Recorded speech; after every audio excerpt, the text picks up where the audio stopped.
High বন্ধুরা, সবাই কেমন আছো? আশা করছি সবাই খুব ভালো আছো। পুজো হয়ে গিয়েছিলাম মাকে সিঁদুর দিতে। আর তোমরা দেখতেই পাচ্ছ দুটো পান, সন্দেশ, সিঁদুর আর জল নিয়ে গিয়েছিলাম মায়ের জন্য। আর দেখো এখানে পুজো প্যান্ডেলে কত ভিড় হয়েছে তোমরা দেখতে পাচ্ছ। দেখো আর এখানে সবাই ডান্স করছিল। আর এদিক থেকে যাওয়ার রাস্তাই ছিল না। দেখো দেখতে পাচ্ছ কত ভিড় হয়েছে। এইদিকে দেখো মাকে সিঁদুর দেওয়ার জন্য সবাই কি করছে, একে একে সিঁদুর দিলে মাকে হয়ে যায়, কিন্তু ওখানে এত ভিড় ঠিক করে দাঁড়াতেই পারছে না সবাই। আমার তো খুবই ভয় লাগছিল আমার ওখানে কী করে দাঁড়িয়ে মাকে সিঁদুর পরাবো। তো অবশেষে আমার লাইনে দাঁড়িয়ে পড়েছিলাম।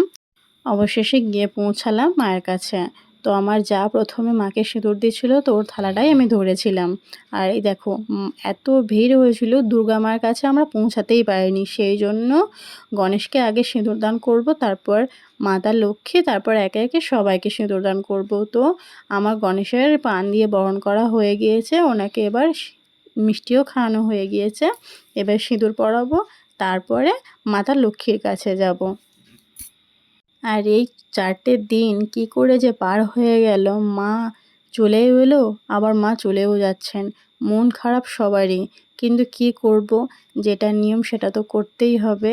তো এবার এলাম মাতা লক্ষ্মীকে পান দিয়ে বরণ করে নিলাম।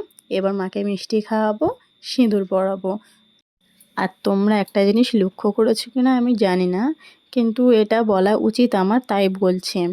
মাকে মিষ্টি জল খাওয়ানোর পরে আঁচল দিয়ে মায়ের মুখ মুছিয়ে দিতে হয়।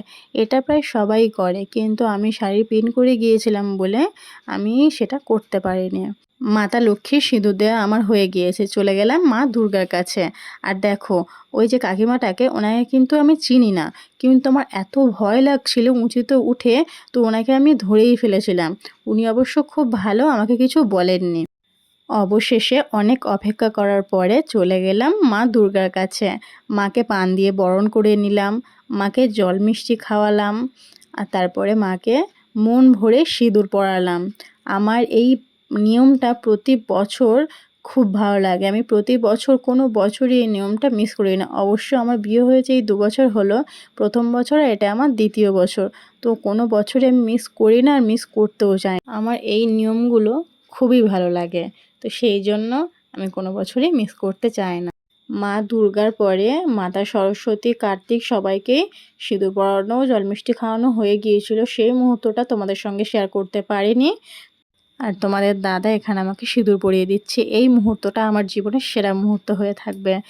স্বামীর হাত থেকে সিঁদুর পরার পর আমরা মেয়েরা একে অন্যকে সিঁদুর পরিয়েছিলাম, সেই মুহূর্তটা তোমাদের সঙ্গে শেয়ার করা হয়ে ওঠেনি। তো দেখো আমরা সবাই মিলে একটা ফটোও তুলেছি। তো এবছরের মতো মাকে বিদায় জানাতেই হলো। আবার মায়ের জন্য অপেক্ষা করে থাকবো একটা বছর। আর আমার ভিডিওটা যদি তোমাদের ভালো লেগে থাকে তাহলে লাইক, কমেন্ট, শেয়ার করো। আর নতুন হলে আমার চ্যানেলটিকে সাবস্ক্রাইব করে দিও। টাটা বন্ধুরা।